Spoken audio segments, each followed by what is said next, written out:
Молодой официант помог промокшей женщине переждать непогоду в ресторане, и за это он был уволен и лишен своего единственного источника дохода. Но однажды он получит трогательный сюрприз, который окупит его благотворительность. Майкл, 20-летний официант, был занят обслуживанием клиентов, когда услышал медленное постукивание в окно. Увидев женщину-инвалида, он выбежал на улицу и помог ей попасть внутрь. Она была такой мокрой, что Майкл начал беспокоиться за ее здоровье. Официант старался не попадаться никому на пути, но когда другие посетители увидели, как вошла Грейс, они начали жаловаться. Постояльцы заведения приняли ее за попрошайку. Когда Грейс вошла, Майкл заметил, как клиентки нахмурились и прикрыли носы. Ему стало жаль пожилую женщину, поэтому он остановил ее и мягко попросил пройти через заднюю дверь на кухню. Майкл дал Грейс вытереться полотенцем, как только она вошла в кухню. Затем он вручил ей миску горячего супа и теплое одеяло, чтобы она не замерзла. «Большое тебе спасибо, мальчик», — сказала Грейс, тяжело дыша. «Не желаете ли чего-нибудь еще, мэм?» — спросил Майкл. «Нет, большое вам спасибо. Дождь, должно быть, прекратился. Я выбиваюсь из графика, и мне нужно идти. Я хочу еще раз поблагодарить вас», — с улыбкой сказала пожилая женщина. Как только Грейс вышла из кухни, в комнату в ярости ворвался менеджер заведения. Он накричал на Майкла за то, что тот привел пожилую женщину на кухню. Менеджер кричал: «Как ты посмел впустить нищего человека на кухню?» В это время другие сотрудники также осуждающе смотрели на Майкла. «Извините, сэр, однако бедная женщина была промокшей и беззащитной», с опущенной головой ответил Майкл.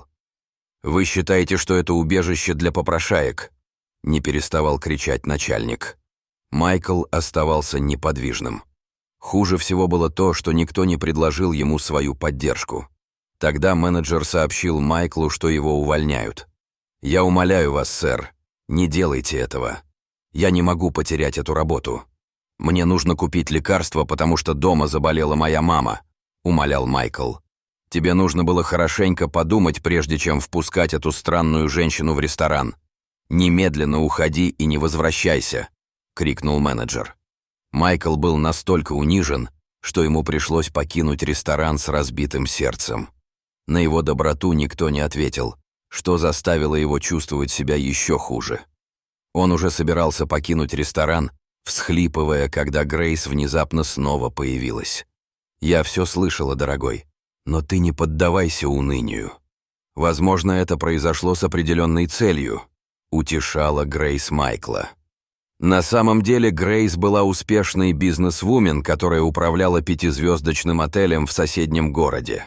Она приехала в этот город, чтобы встретиться с потенциальным партнером. Но когда она ехала в отель в инвалидном кресле, ее ограбили. У нее не было денег, чтобы вызвать такси, и начался сильный дождь. В это время она вошла в ресторан, чтобы переждать грозу, и столкнулась с Майклом. «Что скажешь, мой дорогой мальчик? Переедешь ли ты вместе со мной в другой город? Дома никого нет, кроме меня».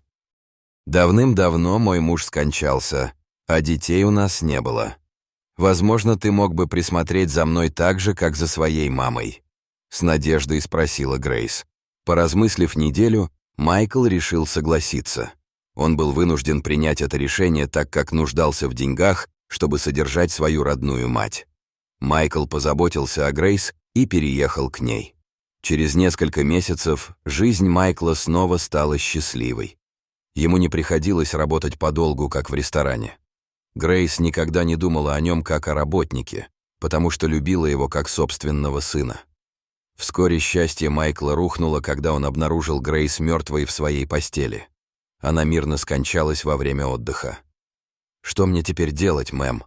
Вы обращались со мной как со своим сыном. Что я буду делать без вас?» – прошептал Майкл. На похоронах Грейс Майкл рыдал. Присутствовали только ее деловые партнеры и друзья. Поскольку у покойной Грейс не было семьи, Майкл позаботился о похоронах. Он готовился покинуть особняк после того, как Грейс была похоронена, Но в этот момент зазвонил телефон. Майкл понятия не имел, что этот телефонный звонок навсегда изменит его жизнь. В тот же день Майкл встретился с адвокатом, который ранее зачитывал завещание Грейс, и когда Майкл понял, что является единственным наследником имущества своей покойной Грейс, потерял дар речи. Майкл получил все, что принадлежало Грейс, включая ее 5-звездочный отель. Когда адвокат передавал Майклу последние письма Грейс, по его лицу текли слезы благодарности и признательности. Вот что писала Грейс. «Дорогой Майкл, я чувствовала себя одинокой, и у меня не было причин жить. Но как только ты появился в моей жизни, я больше не чувствовала себя одинокой и ненужной. Ты разговаривал со мной так, словно я была твоей матерью. Ты подарил мне семью, которой мне так не хватало. Я желаю тебе долгой и счастливой жизни». Майкл, когда-то уволенный официант с добрым сердцем, теперь был владельцем шикарного 5-звездочного отеля. Майкл был добр к другим, несмотря на свое новообретенное богатство.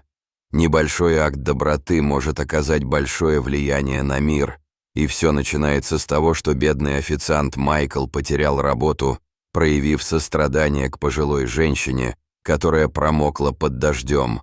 Но когда он меньше всего этого ожидал, это сострадание изменило его жизнь.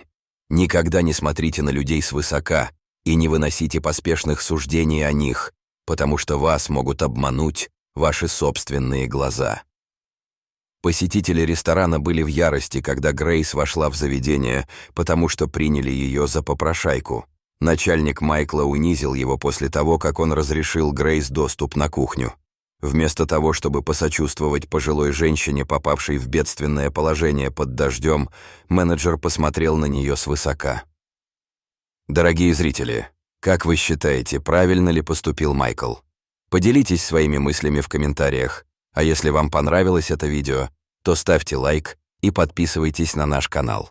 До свидания.